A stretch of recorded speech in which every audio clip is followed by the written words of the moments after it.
Les utilisateurs ne s'approprient pas votre produit. Alors le constat classique, on a les devs, mais ça n'avance pas. Ils codent des specs, ils ferment des tickets, et là, vous perdez la moitié de son intelligence. Et c'est exactement ça qui tue vos projets. Le code est bon, mais la direction est floue. Et le coût, il est réel, in fine, parce que vous avez une perte d'intelligence collective et un énorme effet tunnel. Bonjour à tous, bienvenue dans ce nouvel épisode de Tips DSI. Très heureux de vous retrouver après le dernier épisode qu'on avait pu voir ensemble, les 8 freins majeurs des DSI.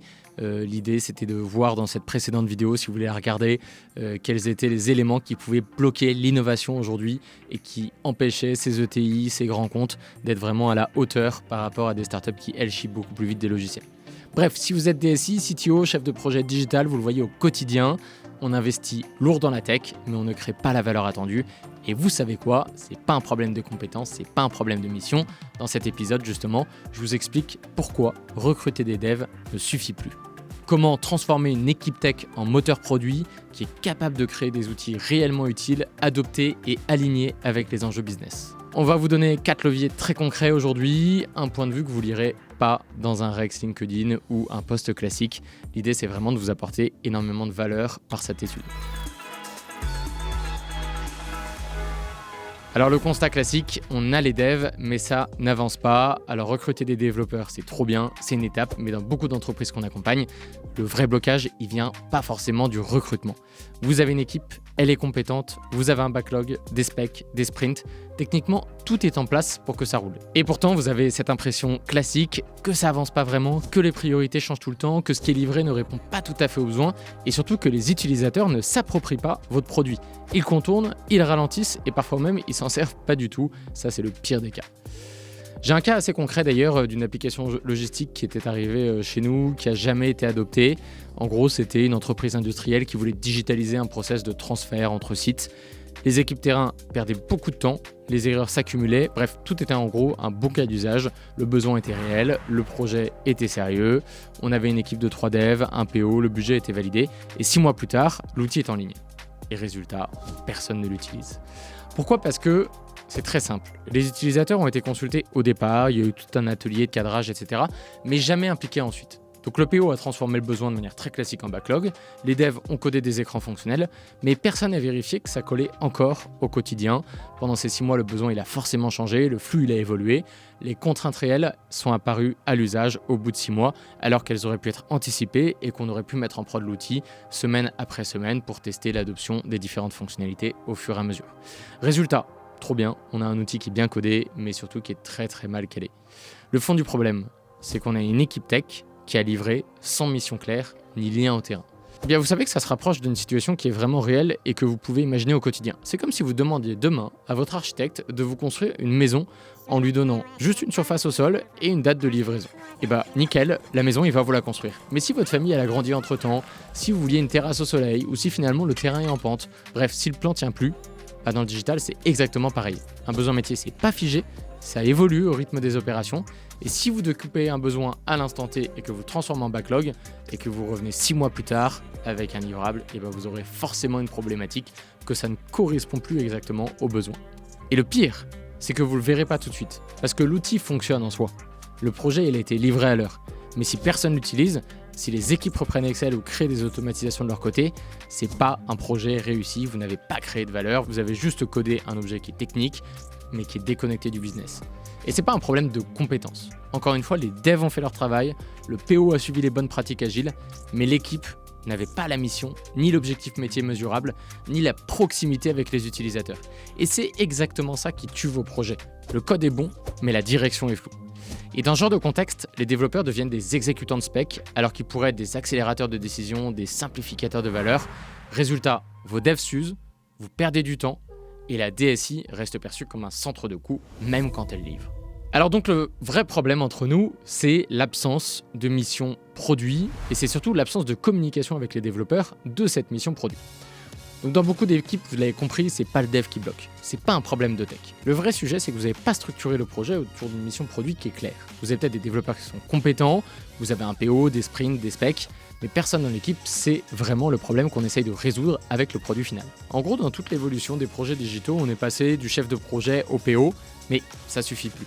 Avant, on avait un chef de projet, il coordonnait les livraisons, il tenait les plannings, il s'assurait que les specs étaient respectés. Ensuite, assez récemment, il y a 4-5 ans, on est arrivé, le product owner était censé représenter le métier, découper les user stories, prioriser le backlog. On avait un tout petit peu de stratégie, mais dans les faits, le PO reste souvent un gestionnaire de flux. Il travaille à partir d'un besoin qui est déjà figé, et il passe 90% de son temps à organiser la delivery et pas à comprendre le problème de fond. Ce qu'il vous faut aujourd'hui, c'est plus un PO, c'est plus un chef de projet, c'est un vrai product manager. Un PM comme on l'appelle, c'est pas un PO plus des PowerPoint. C'est quelqu'un qui challenge le besoin avant même de penser au spec. En gros, il fait pas que de la delivery, il fait aussi de la discovery. La discovery, c'est simple, il va voir les utilisateurs, il pose des hypothèses, il mesure la valeur d'usage et surtout il pense produit, pas projet. En gros, le PO, il va vraiment se demander le coût de développement d'une fonctionnalité vs le ROI qu'il pourrait avoir en retour. Un projet, il a un début, une fin. Un produit, il a un cycle de vie. Et c'est vraiment ça la différence du développement logiciel aujourd'hui. Un projet, on le livre, on passe à autre chose. Un produit, on l'adapte, on l'améliore, on itère en fonction des usages réels. Et pour faire ça, il faut sortir du modèle on recueille un besoin, on code une solution. Parce que ce modèle-là, naturellement, il vous condamne à courir après une cible qui est mouvante. Aujourd'hui, les besoins évoluent en continu, on n'a plus le temps de rester ancré dans une méthodologie traditionnelle. Vous avez beau faire le cadrage le plus propre du monde, si vous livrez 6 mois plus tard sans avoir parlé à nouveau aux utilisateurs, vous livrez probablement une réponse à un ancien problème, mais qui n'est plus du tout le nouveau problème. Pendant ce temps, le besoin terrain il a changé, les process se sont adaptés, les nouveaux irritants ils ont forcément émergé, et c'est pour ça qu'une approche qui est plutôt lean au-delà de l'agile, une approche qui est lean produit, elle est devenue indispensable aujourd'hui. Le product manager, c'est la clé de voûte, c'est le lien manquant entre la tech, les métiers et la stratégie business. Le product manager, il vous dit pas juste en début de semaine, on doit livrer ça à la fin de la semaine. Il vous dit quel impact on cherche à obtenir, comment on saura qu'on y est arrivé, est-ce que ça mérite encore d'être développé, parce que sinon, vous faites de la delivery sans cap, les devs livrent et ne savent pas pourquoi, le PO priorise mais sans indicateur, le métier attend mais ne comprend pas le rythme. Et à la fin, tout le monde travaille, trop bien, mais personne ne sait si le produit avance dans la bonne direction. Et le coût, il est réel, in fine, parce que vous avez une perte d'intelligence collective et un énorme effet tunnel. Quand vos développeurs n'ont pas de vision produit, quand votre équipe tech est déconnectée des vrais usages métiers, et quand le product manager il est réduit à un PO qui est globalement un organisateur de tâches, ce que vous perdez, c'est pas juste du temps. Ce que vous perdez, c'est aussi votre capacité d'apprentissage au sein de la DSI. Et ça, c'est probablement le plus gros coût caché de vos projets. Il faut juste comprendre que vos développeurs, c'est pas des techniciens, c'est des vrais capteurs de valeur. Un bon développeur exposé un vrai problème utilisateur, il va souvent lui-même vous proposer une solution qui est globalement simple, rapide et maintenable, puisque c'est lui qui sera responsable de l'implémentation. Mais s'il n'est jamais confronté au terrain, s'il ne comprend pas l'objectif métier, il va exécuter ce que vous lui demandez dans les tickets, point. Il code des specs, il ferme des tickets, et là, vous perdez la moitié de son intelligence. Vous accumulez des fonctionnalités au lieu de résoudre des problèmes. Quand on fonctionne sans vraie mission produit, on fait ce qu'on appelle du feature shipping. Une fonctionnalité par-ci, une refonte d'écran par-là, une règle métier oubliée qu'on recode à la va-vite. En gros, le backlog, ça devient un inventaire, pas une stratégie. Et à force, vous construisez une machine instable, difficile à maintenir, qui n'apporte plus grand-chose au métier. Et votre dette technique explose sans que personne ne le voie venir, parce que dans ce genre d'orga, il faut livrer vite, il faut cocher des tickets, il faut faire plaisir au métier. Donc on empile, donc on contourne, on raccourcit les cycles en rognant sur la structure. Résultat, on a des bugs qui sont récurrents, des dépendances qui sont fragiles, une stack qui vieillit mal, et vos développeurs deviennent des pompiers au lieu d'être des bâtisseurs. Et là, à partir de ce moment-là, vous rentrez dans une spirale. Plus personne ne prend de recul, les gens n'osent plus trop proposer des choses, le moral baisse, le turnover augmente, et le jour où votre lead dev s'en va, vous réalisez que toute la connaissance produit est partie avec lui. Et au final, vous avez une DSI qui livre, mais qui s'épuise. Vous continuez à produire, vous continuez à livrer, mais à l'usure, et surtout sans direction, sans capacité d'itération rapide, sans impact business clair. Et c'est vraiment là que vous perdez votre légitimité, vous, en tant que DSI, auprès du COMEX. Parce que vu de l'extérieur, tout semble marcher, les projets sortent, les démos tournent, et en réalité, vous n'avancez vraiment pas. Bref, maintenant qu'on a dressé un constat peut-être alarmant, peut-être un peu compliqué du marché, et peut-être de la capacité des développeurs à s'impliquer dans le produit, je vais vous donner 4 leviers qui peuvent activer une vraie mission produit dans votre équipe. Vous l'avez compris, il faut repartir du principe que le problème n'est pas technique, il est organisationnel, culturel, méthodologique. Si vous voulez que vos développeurs avancent dans la bonne direction, il faut remettre du sens, du feedback et du pilotage par la valeur. Et d'ailleurs, aujourd'hui, nos générations veulent de l'impact, donc c'est vraiment ce que recherchent les développeurs. Voici 4 leviers très concrets à mettre en place dès maintenant. Exposez vos développeurs aux utilisateurs, mais pour de vrai. Rien ne remplace le terrain. Pas un ticket, pas un persona, Mettez vos devs dans une salle avec les gens qui utilisent concrètement l'outil. Faites-leur voir les frustrations en direct, faites-leur entendre des vrais mots, des vrais gestes. Ah tiens, là encore un clic, etc., etc. À partir de là, tout va changer.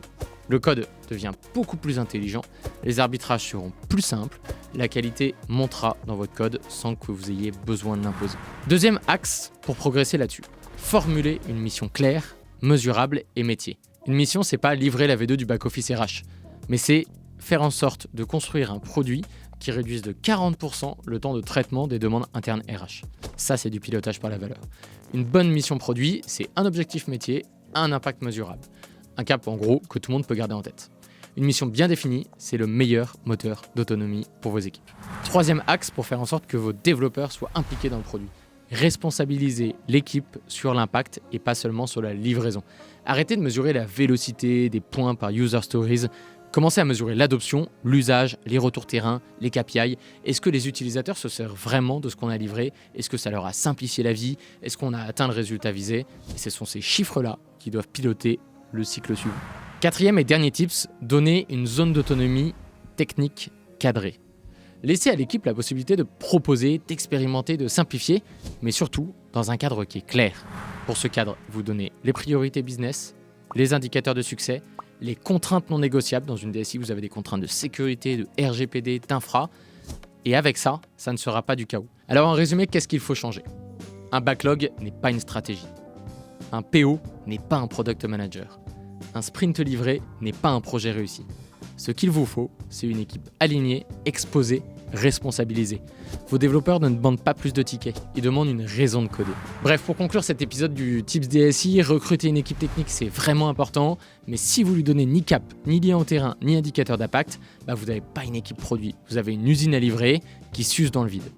Ce qu'il faut, c'est remettre les développeurs au cœur du produit, pas pour tout décider, mais pour comprendre, pour challenger, pour simplifier, pour créer du vrai levier business. Aujourd'hui, les meilleures équipes, ce ne sont pas les plus staffées, ce sont celles qui savent vraiment pourquoi elles construisent ce qu'elles construisent. Et ça, il n'y a pas à dire, c'est entre vos mains, en clarifiant la mission, en formant un vrai binôme PM Tech, en mesurant l'impact réel et en reconnectant le produit à la strat.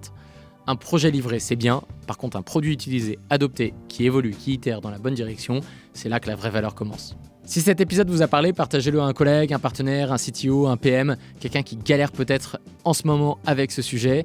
Et si vous vivez exactement ce blocage dans votre orga, je vous invite à m'écrire, je lis tous mes messages. Et encore une fois, merci d'avoir écouté Tips DSI et à très bientôt pour un prochain épisode.